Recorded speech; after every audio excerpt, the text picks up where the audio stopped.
As obras são frutos da nossa salvação. Mostre a sua fé por meio das suas ações. E vamos para mais um podcast aqui. Se você ainda não viu o nosso artigo, já está disponível lá no nosso blog. Não deixe de acessar, fazer aquela leitura para você entender também um pouco mais ali, ler o que a gente está falando aqui, tá? Esses podcasts são baseados em artigos que estão sendo escritos. O anterior foi de 1 Pedro, não sei se a gente vai lançar nessa ordem que foi escrita pelo Jonas, e esse também foi de Tiago, escrito pelo Jonas. E a gente vai começar a falar um pouquinho agora sobre Tiago, né? O que a gente pode falar sobre Tiago, né? Quem é Tiago? Quem é Tiago, Jonas? Então, nós passamos a primeira palavra da carta, tá? Tiago, né? Depois ele fala escravo.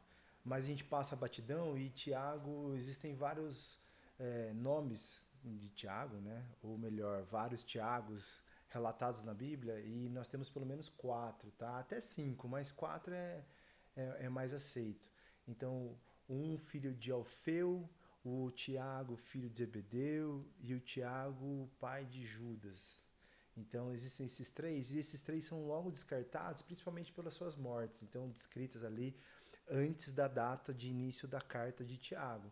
Então provavelmente Tiago, esse Tiago aqui é o irmão de Jesus, meio irmão de Jesus, aquele que nasceu com Jesus ali, viveu com Jesus na sua casa, e aí ele se torna aí, depois a gente vai falar um pouco mais disso, ele se torna aí o grande representante do cristianismo, principalmente no meio judeu. Muito bom. É legal a gente pensar nesse Tiago, né? Até porque eu acho que a carta dele, não sei se eu tô com a memória falhando aqui, misturando com outros temas, mas é uma das primeiras cartas a ser escritas do Novo Testamento, né? Provavelmente ela se trata do primeiro manuscrito ali do Novo Testamento. Porque a Bíblia ela não tem uma ordem cronológica, né? A gente tem ali uma ordem que as cartas de apóstolo Paulo vêm antes da carta de Tiago, mas na verdade ele foi um dos primeiros escritos, né? Uhum. Isso é bem legal. E eu acho que o primeiro tema que a gente poderia falar é sobre a dificuldade de Tiago por ter o sermão como Messias, né? Exato. Porque a primeira situação que ele tem ali, ele não aceita Cristo como Messias, né? Ele Sim. desacredita desse chamado dele ser Sim, Deus, né? sim. Até porque, se a gente for parar para pensar, acho que Swindoll ele fala isso, ele poderia ter começado a carta assim, ó, Tiago, irmão de Jesus, da linhagem de Davi, da tribo de Judá, né? Então, assim, eu tenho sangue, eu tenho, sabe? Então, não, ele poderia falar outras coisas, se apresentar como, sabe, uma pessoa acima de outros, mas ao contrário disso, ele entendeu que na verdade ele é escravo não do seu irmão, mas do próprio Deus revelado no seu irmão. É porque eu creio que ele teve a relação de irmão, né, com Aham. Cristo, mas eu acho que quando ele chega nessa compreensão de quem ele andou do lado, isso deve ter arrepiado o osso e falado, pera É, aí, eu estive com o próprio grande eu é, sou e... é. E assim, não foi um processo fácil, porque com certeza, e aí já é uma conjectura que a gente pode fazer, mas que o próprio Tiago, ele tem uma certa resistência em enxergar em Jesus, tanto é que Jesus fala que os seus irmãos resistiram, né? A palavra do próprio Cristo dizendo até que ele estava fora de si, as coisas que ele fazia, as coisas que ele afirmava. A sua casa não enxergava no próprio Jesus o seu ministério e a sua divindade até, né? Muito bom, isso é legal. Pode ser que, não sei, tá? Isso veio na minha cabeça agora, mas profeta dentro de casa não tem honra, Aham. pode ser até vindo disso, né? Não, e aí Jesus afirma isso, né? O próprio profeta não tem a honra onde ele nasceu, na sua Sim. casa. Apesar de Cristo ter, depois de morto e ressurreto, já nos céus, né? Que a gente vai ver ó, em 1 Coríntios que vai ver que Tiago ali ele se converte ao cristianismo e entende, né? Isso. Por mais que Tiago é uma carta que aconteceu, é a primeira manuscrito escrito, lembra que a história nela já tinha corrido de 1 Coríntios só depois que ele é Foi relatado. relatado, né? Aham. Escrito. Mas é legal a gente pensar, até se a gente fosse colocar nessa posição, se alguém falasse para mim que o meu irmão, pensando em âmbito pessoal, é o próprio Messias, eu acho que até a gente ia ficar, peraí, mas ele nasceu da mesma mãe, do pai, né? Exato. Será que pode vir alguma coisa boa daqui, né? Isso é legal. Eu acho que a gente pode agora falar um pouco mais sobre a vocação, né? O que ele fez, né? O propósito de vida dele. E é legal porque isso ele acaba sendo um complemento talvez um pouco de 1 Pedro, que a gente fala um pouco sobre perseguição, né? Porque ele tá ali, Tiago, ele tá posicionado em Jerusalém. Jerusalém é uma igreja extremamente perseguida. E Tiago, após o líder ali sofrer mártir, é ele quem assume a igreja de Jerusalém, que era a igreja mais perseguida. Sim. Não sei a mais perseguida, mas muito perseguida naquela época. Só para fechar a questão da autoria, ela é tão importante para nós, assim como foi dito lá em Pedro, que a gente falou sobre Pedro, é que assim, ele é importante porque ao invés da gente só interpretar as palavras, a gente consegue ver o teor daquilo que está sendo escrito, o pressuposto do autor, o humor, a questão, o que ele carregava. Então ele era o irmão de Jesus. Então essa autoria é muito importante para a gente, além de saber só o que está escrito, a gente interpretar de uma maneira mais intensa. E aí a gente lembrar, então isso nos dá muitos recursos na hora de interpretar, que ele era o irmão de Jesus ali, e que como você falou, é muito parecido, porque é um povo que estava disperso, mas é bom lembrar que ele escreve exclusivamente para o povo judeu. Esse povo judeu eles estavam espalhados ali no mundo antigo por conta da perseguição, e ele escreve às 12 tribos, ou seja, para o povo judeu mesmo, que está imerso numa perseguição, sofrimento, falta de, talvez até de fé e um pouco de paciência também. Muito bom. E quando nós falamos de judeus, ele está escrevendo aos judeus que se converteram ao cristianismo, tá, pessoal? Então, são os judeus que eles reconheceram Cristo como Messias, Salvador, e devido a isso eles sofriam perseguição muito grande por outros judeus, que são os judeus tradicionais, sem contar o âmbito político de Roma e outras coisas que tinha ali naquela época que faziam grande pressão, né? Isso. Então, até em Atos a gente percebe, eu creio que é Pedro, que eles são presos e falam, não preguem sobre esse evangelho, e aí eles colocam acima, não, a gente vai continuar pregando, porque isso é mais do que a nossa vida, isso é mais valioso que todas as outras coisas, né? E aí é legal a gente já começar a adentrar a carta de Tiago. Quem conhece piada interna já. Piada interna, porque o pessoal zoa, porque toda a minha ministração, até no podcast anterior, você pode perceber que eu falo adentrar alguma coisa. Essa é uma expressão de Heron. Então, assim, ele fala muito sobre a fé, é óbvio, né? Fica muito, assim, latente a palavra fé, e essa fé, ela é fortalecida e ela cresce no meio de problemas, de sofrimento e de muita perseguição. Então, isso gera para nós. Então, quando a gente está nesse ambiente, a nossa fé, a tendência é desenvolver perseverança, né? E a nossa fé, ela cresce. E isso traz o quê? A maturidade. Então, ele fala, vocês estão com uma oportunidade de serem maduros, uma fé madura. O contrário disso é morte. Então você tem tentações de você largar a sua fé, o desejo de desistir, e aí o pecado, dando luz ao pecado. Então isso tudo gera morte. Então o contrário disso é maturidade. E o contrário da maturidade é você ir para a imaturidade gerando morte. É legal a gente pensar também, talvez trazendo um pouco aqui para o nosso contexto, né? Hoje a gente vive num país, o Brasil. Ele é um país onde existe a liberdade de podermos ali falar sobre Cristo abertamente sem sermos presos, sem sofrer uma perseguição, apesar de a gente já perceber que existe aí um movimento de perseguição social muito leve ainda, leve porque é mais sobre um cancelamento na internet, é mais sobre uma exposição negativa da nossa imagem do que talvez em alguns outros países como o México, que já tem uma perseguição mais física e coisas desse gênero. Mas é legal a gente pensar sobre a perseguição, tanto dessa carta como a anterior que a gente tratou de Pedro, porque todas elas falam sobre um cristianismo que ele se mantém independente se isso vai te trazer uma segurança física. Então quer dizer que essas pessoas elas são chamadas a uma maturidade tão grande, a poder colocar a sua fé em ação, ao ponto de a sua vida estar sendo apostada, estar sendo colocada ali em perigo, devido a essa fé que eles estão pronunciando em Cristo. É uma coisa que no Brasil nós não sabemos o que é viver, porque hoje a gente tem uma perseguição, sim. Se a gente fala sobre determinadas visões do cristianismo, podemos ser considerados como quadrados, preconceituosos por algumas visões que o cristianismo apresenta em sua visão, mas é diferente quando a gente pega uma perseguição como estava sendo feita ali, que Tiago está comentando, que era a perseguição realmente de morte, de Marte, tanto que ele é martirizado, ele chega a ser morto. Os historiadores ali do mundo antigo, Joséfo, Eusébio, eles relatam o martírio, isso é fato. E aí o que destoa um pouco é a forma desse martírio. O próprio Eusébio, ele fala que ele foi martirizado e ao ponto de que os judeus ali de Jerusalém, eles não aguentavam mais o relato. Por mais que Tiago, a gente até escreve isso no nosso material que a gente produziu, escrito, que Tiago ele era conhecido como joelho de camelo, né?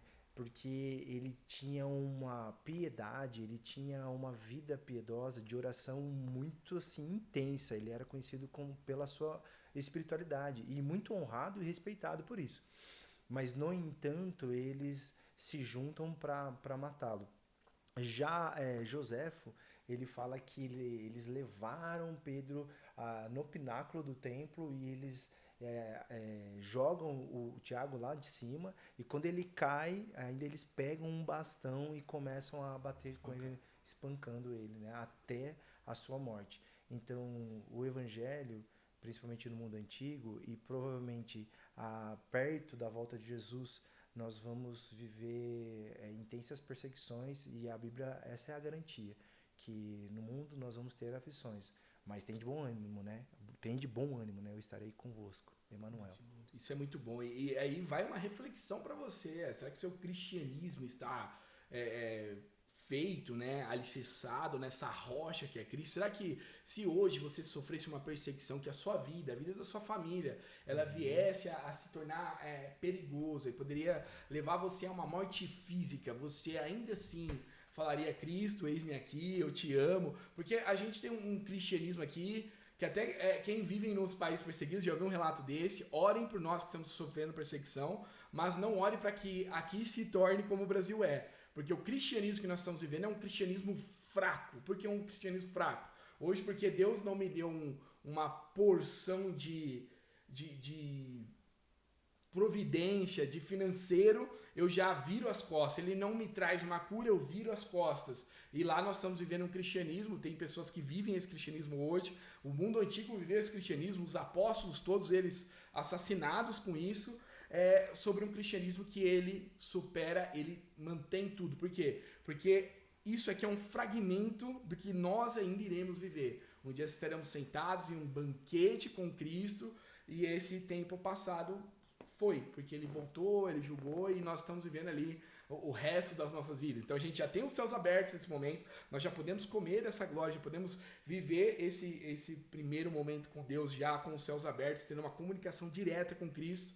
Mas pense muito sobre isso, se o seu cristianismo ele tem sido real, ou se você simplesmente está indo numa onda religiosa, porque o seu pai te criou cristão. É legal você refletir, porque existe sim um lugar mais profundo para você entrar. E cara, entre, por quê? Porque vale tudo. E eu vi um podcast esses dias, um corte do Jesus Cop, eu acho que ele é bem legal para esse momento que a gente fala sobre perseguição, e eu lembro que o Douglas Gonçalves, ele tá falando: o que será que Paulo viu?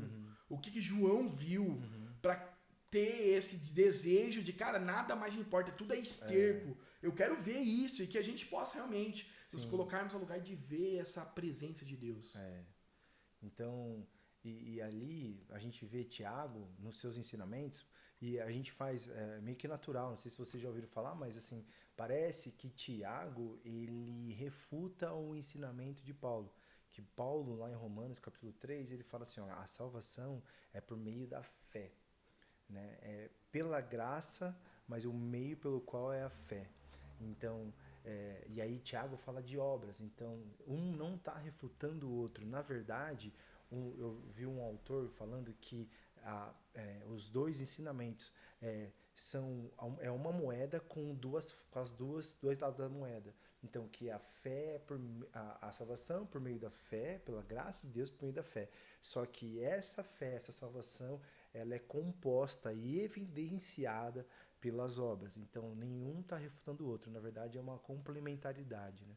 Para você, Romanos é um livro que eu gosto bastante, já fiz uma sistematização num discipulado uma vez. Para você entender o que o Jonas quis dizer nesse momento.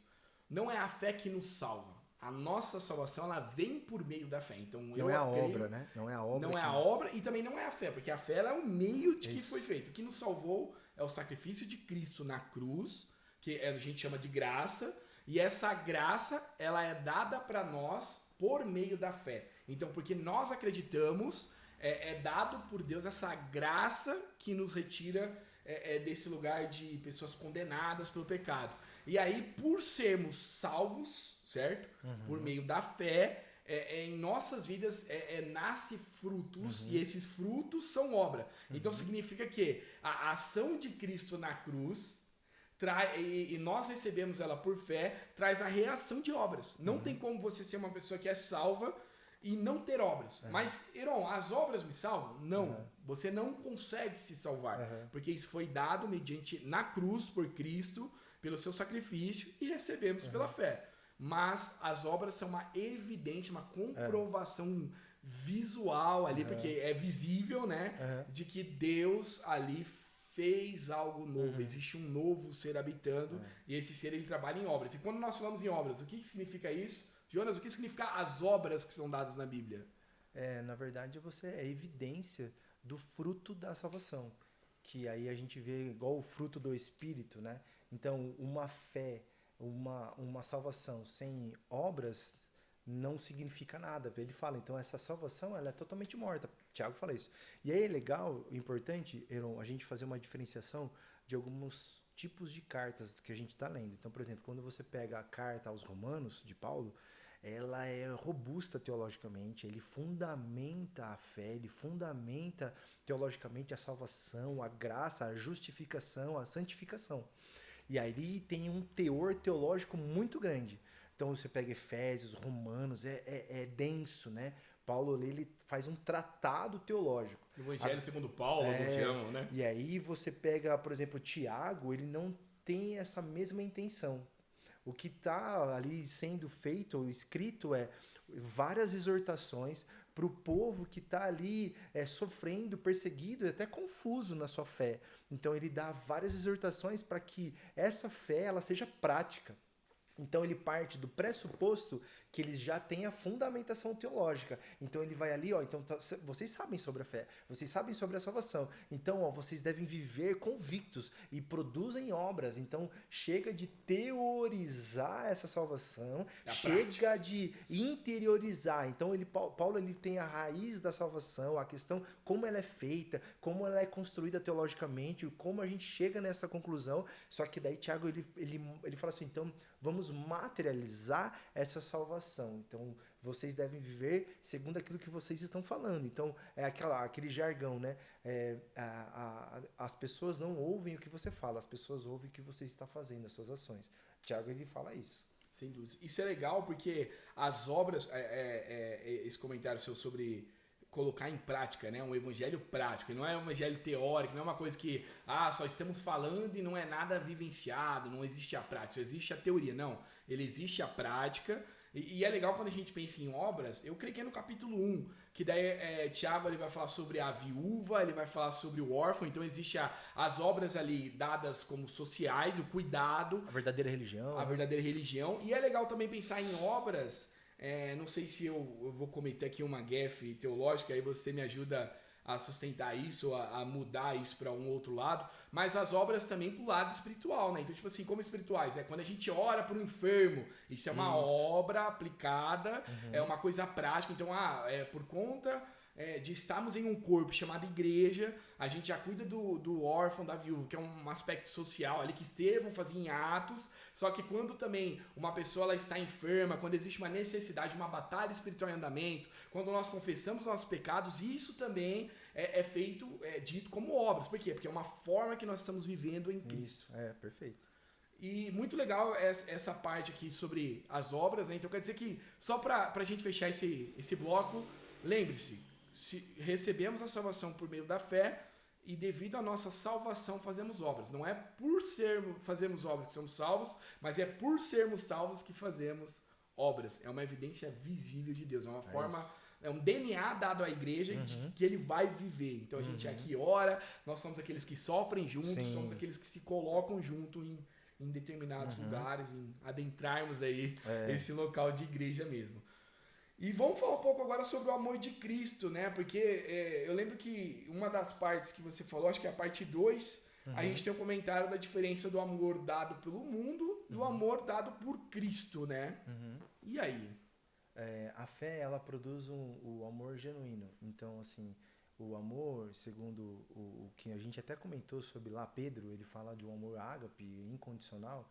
E essa é o nosso desafio, você amar segundo a Bíblia. Então, amar é uma decisão. Então, Tiago, ele está convocando, dizendo aqui, evidenciem essa fé. E essa fé, ela vai produzir amor. E esse amor, e aí Paulo fala lá em Coríntios, né, capítulo 13, 1 Coríntios capítulo 13, ele fala assim, sem amor nada é sustentável no reino de Deus. Então você pode fazer muitas coisas, olha que legal. Então assim, você pode agir, você pode ter muitas obras. Então aí você vê uma mistura legal aí nos dois ensinamentos aí, que eles não refutam de novo um ao outro, mas dizendo, Paulo fala assim, você pode ter dons, você pode materializar, você pode fazer muitas obras, você pode doar todos os seus bens, você pode falar a língua dos anjos, espiritualidade, né?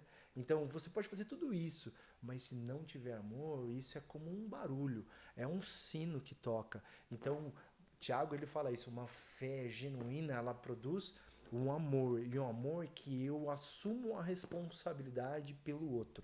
Né? Não é um amor que é o que nem a gente fala, eu amo peixe. Na verdade, você não ama peixe, você gosta tanto do prazer que ele te dá que você fala que ama. Na verdade, você está sendo egoísta. Né? Então, fala, eu gosto, mas amar significa você sair do comodismo e você ir ao encontro do próximo.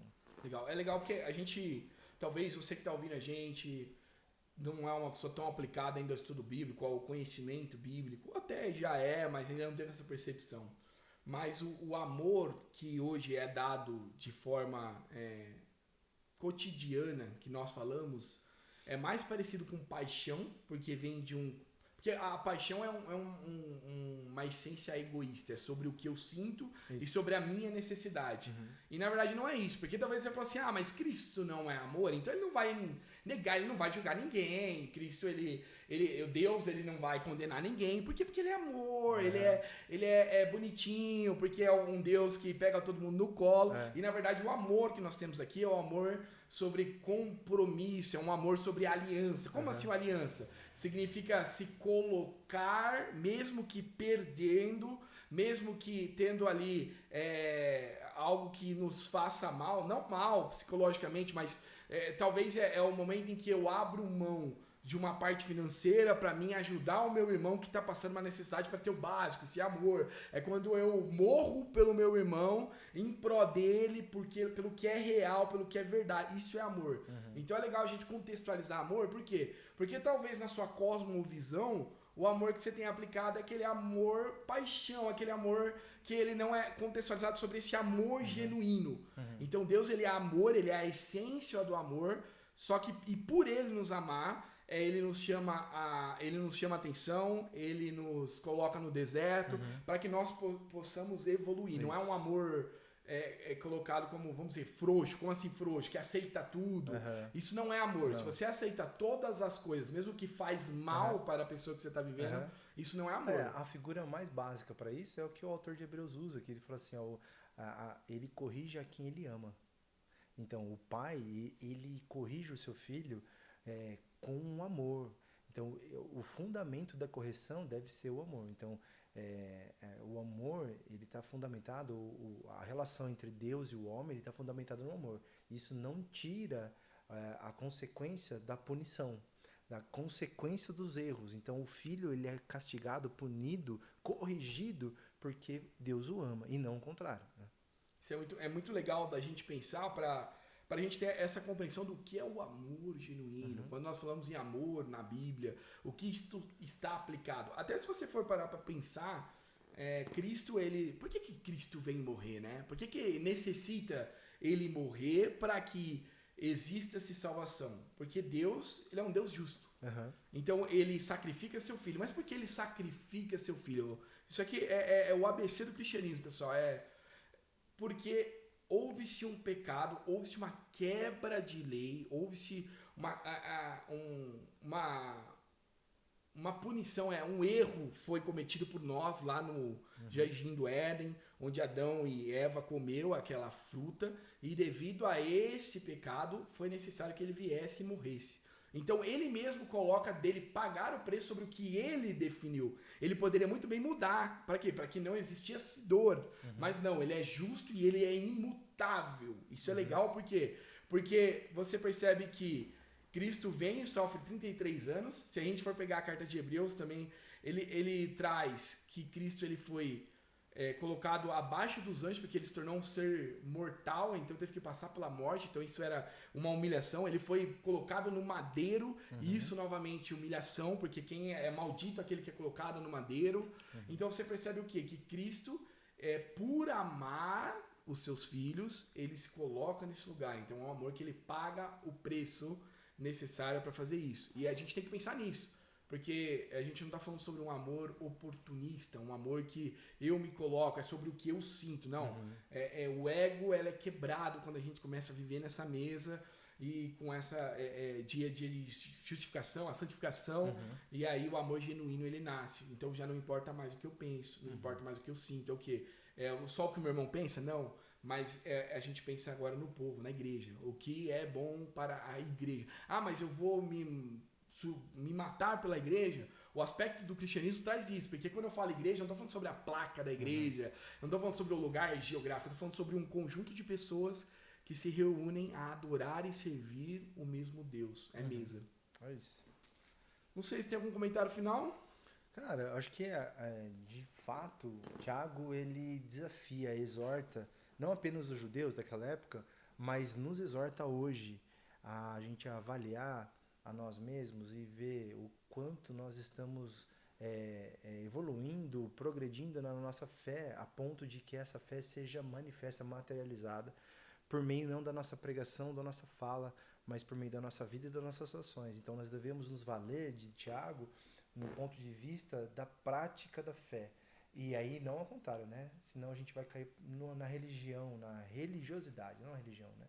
A religiosidade, ela se pauta naquilo que podemos fazer para ser alguma coisa.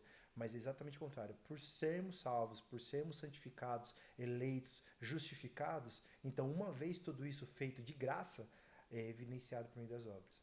Muito bom. E aí vamos refletir sobre isso, pessoal. E aí, a sua vida tem evoluído em Cristo? Será que você está talvez está vivendo uma religiosidade, não um verdadeiro Cristo? Será que você é uma pessoa que nesse momento está ferida, que não consegue andar junto com outras pessoas? Lembra que o ferro afia o ferro. Pode ser que você foi uma pessoa que foi machucada pela igreja. Pode ser que alguma igreja que você pegou um grande líder tóxico. Pode ser que simplesmente você não queria se submeter, você não estava com o coração ali ensinável, né? Com o coração de discípulo, porque o coração de discípulo é ensinável. Reflete um pouco sobre isso e, cara, ore para que Cristo te ajude a cada vez mais viver Ele. Então, mesmo que isso custe tudo, que nós possamos adentrar esse lugar, que possamos viver o Cristo real, aquele que nos chama a morrer todos os dias e aqueles que estamos prontos a dar as nossas vidas todos os dias. Que você possa ser abençoado com esse conteúdo. Lembrou de algum amigo, não esquece de mandar. Cara, segue a gente aqui no nosso canal do YouTube, isso ajuda a gente pra caramba. Entre lá no site, no blog, é um investimento que a gente tem feito de tempo, de conhecimento, de investimento financeiro, porque isso tem um custo, para que a gente possa estar trazendo para você uma teologia que faça refletir de uma forma simples, legal, comunicativa. Então, vem com a gente agradece a todo mundo e vamos por Cristo, por Ele, para Ele, por meio dele. Amém? Ficamos por aqui. Tchau, tchau. Deus abençoe.